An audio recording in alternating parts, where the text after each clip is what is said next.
বিদ্যুৎ এবং জ্বালানি খাতে সাবসিডির কথা বলা হয়েছে। এই বছর ৬৬,০০০ কোটি টাকা সাবসিডি, এভাবে চলতে পারে না। এই সাবসিডিটা কেন দেওয়া হয়েছে? আমরা গড়ে গ্রাহক প্রতি ৮ টাকা ৯৫ পয়সা পাই, মানে পাওয়ার ট্যারিফ অ্যাভারেজ শিল্প বা সব কিছু মিলিয়ে প্রতি ১ কিলোওয়াটের জন্য ৮ টাকা ৯৫ পয়সা দেয়। আমাদের কন্ট্রাক্ট করা হয়েছে ১৩-১৪ টাকা, ৭০-৮০ টাকা। তো এটাই হচ্ছে মানে সাবসিডি দেওয়ার এটা কারণ। তা আমরা এগুলো অ্যাড্রেস করার চেষ্টা করতেছি। আমরা ট্যারিফ নেগোসিয়েশনের মাধ্যমে এবং ওই যে ব্যয় কমাই আমরা। এই জন্য আপনারা দেখবেন যে সরকারের সিদ্ধান্ত থাকা সত্ত্বেও যে প্রতি ২ মাস অন্তর বিদ্যুৎ ও জ্বালানির দাম বাড়ানো হবে, আমরা কিন্তু একবারও এই গত ১০ মাসে একবারও কিন্তু আমরা বিদ্যুৎ কিংবা জ্বালানির দাম বাড়াই নাই। আর জ্বালানি ক্ষেত্রে যে সাবসিডি সেটার কারণ হলো যে আমরা এখন আমাদের যে ডোমেস্টিক উৎস থেকে যে জ্বালানি সেটা ক্রমশ কমে আসছে। প্রতি বছর ২০০ MMCFD করে কমতেছে।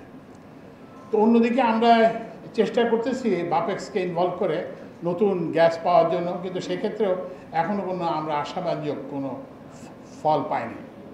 তো এর ফলে আমাদেরকে বাধ্য হয়ে শিল্প কারখানাকে সচল রাখতে, বিদ্যুৎ উৎপাদন অব্যাহত রাখতে এবং সার উৎপাদন অব্যাহত রাখতে আমরা LNG আমদানি করতেছি।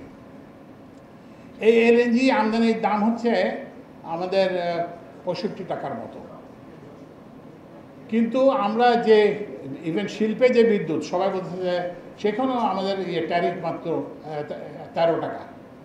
৩০ টাকা। তারপরে বিদ্যুতের ক্ষেত্রে ১২ টাকা, সারের ক্ষেত্রে ১৬ টাকা। তো আপনাদেরকে এই কথাটা বোঝাতে চাই যে একটা খুব কঠিন একটা পরিস্থিতিতে আমি ৩ দিন মাত্র উপদেষ্টা হিসেবে যোগ দিয়েছি। তো আমাকে রাত ১২টা বাজে আমার জ্বালানি সচিব ফোন করে বলে স্যার, আগামী ৩ দিনের মধ্যে ৩ কার্যদিবসের মধ্যে যদি আমরা $১২৫ মিলিয়ন দিতে না পারি, তাহলে কাতার এনার্জি তাদের গ্যাস সাপ্লাই, LNG সাপ্লাই বন্ধ করে দেবে। তারপর বিপুল পরিমাণ বকেয়া ছিল $3.2 বিলিয়ন। তা আমরা সেটাকে এখন $800-900 মিলিয়ন নিয়ে আসছি।